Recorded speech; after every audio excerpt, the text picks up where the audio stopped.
To you by this station and by the Northwest Ohio Educational Technology Foundation. Today on News 6, we'll visit the Etch-a-Sketch factory. We'll look at a solar-powered radio station. And we'll meet a musically talented couple.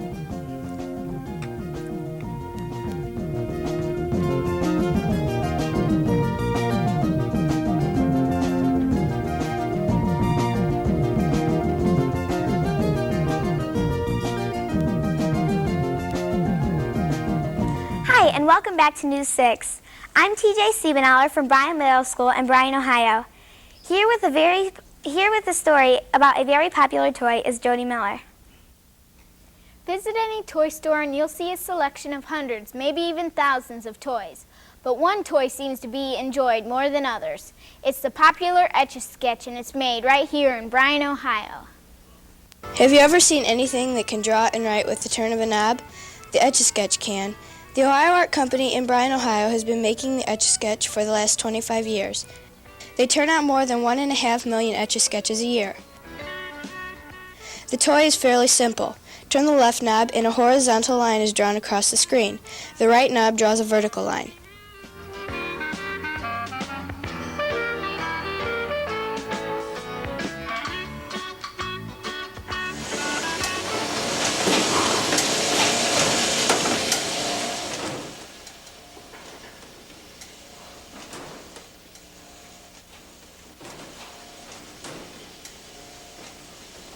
In this area, the girls are putting on the nylon cord and the cross wires which control the pointer.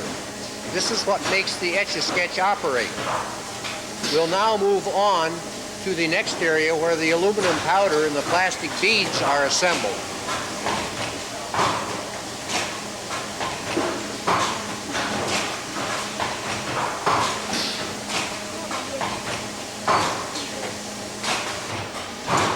In this area, we have the machine that puts in the aluminum powder and the plastic beads. The plastic beads help distribute the aluminum powder on the glass. We'll now move over to the area where the glass is assembled to the unit.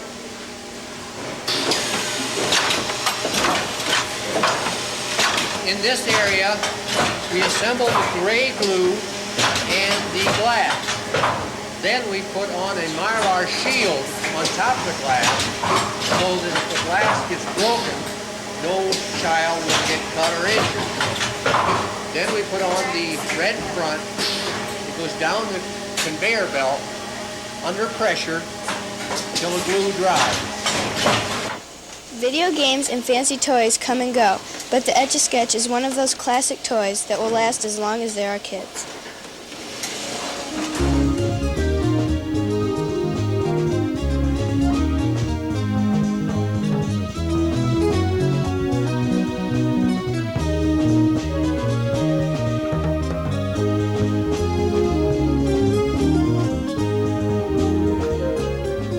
This week's show is produced by Marlene Smith's 6th grade class from Bryan Middle School in Bryan, Ohio. Bryan is located in Williams County, about 10 miles east of the Indiana border. The town was founded in 1840 and its present population is around 8,800 people. Now here's April Chafee with a very bright story. Can you name some famous firsts? The Wright brothers were the first to fly an airplane, Neil Armstrong was the first man on the moon, and WQCT, a radio station in Bryan, was the first solar-powered radio station in the world. That's John Conley with the old school. We're at 12 minutes away from 2 o'clock here at the home of the cult, WQCT in Bryan, Ohio, the world's only solar-powered radio station. The world's first solar-powered radio station is located in Bryan. WQCT-AM was converted to solar power almost 7 years ago. Back then, the United States was in the middle of an energy crisis and people were afraid of running out of energy. How was the radio station originally powered? Originally, the AM station was powered from Toledo Edison, from our utility company. Of course, the FM station still is. The Massachusetts Institute of Technology chose WQCT to be the station to convert to solar power. It took MIT engineers about 6 months to complete the construction, to install the panels, and to make the necessary transformation so that our AM transmitter could be solar powered. Behind the radio station, there are 100 solar panels. Each panel has 30 small cells called photovoltaic cells. Photovoltaic means converting light into energy. When the sun strikes the cells, it generates electricity. Yes, this was an experiment done by the Department of Energy. However, MIT, Massachusetts Institute of Technology, was engaged as the agency to conduct the experiment. And we had to do some things also. We had to install the area for the photovoltaic cells. We had to construct a solar building here to house our solar equipment. Conversion has brought the station a lot of publicity, which gives WQCT a bright, sunny future.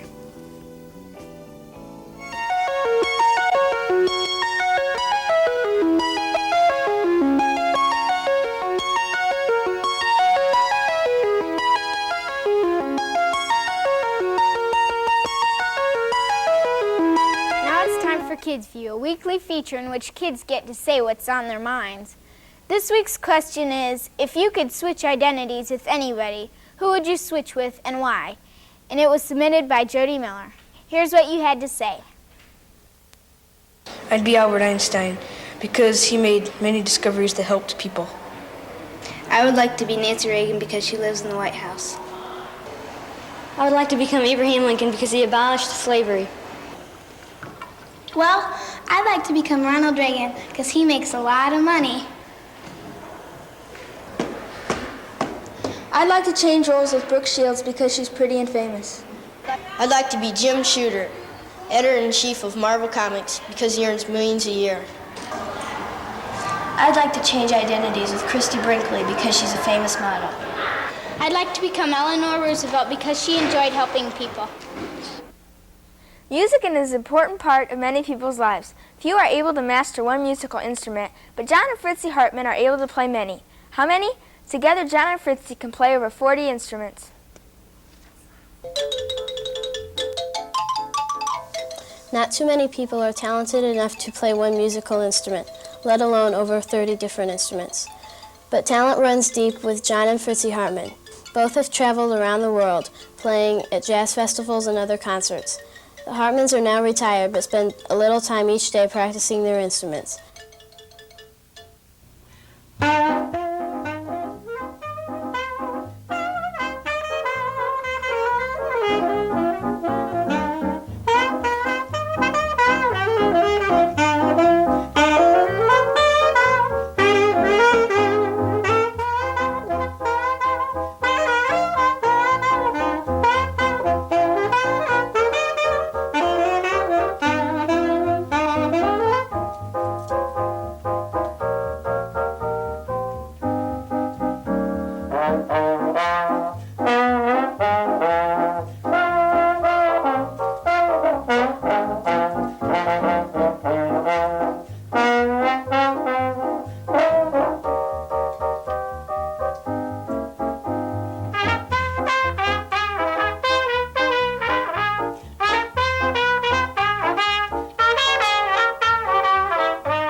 That's all for this week's show.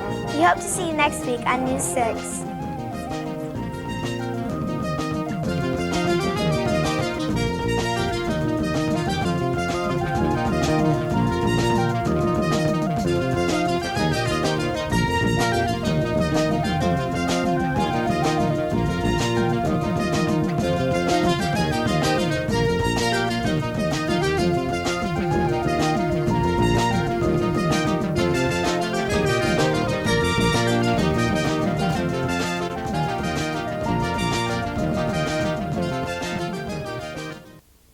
News 6 is brought to you by this station and by the Northwest Ohio Educational Technology Foundation.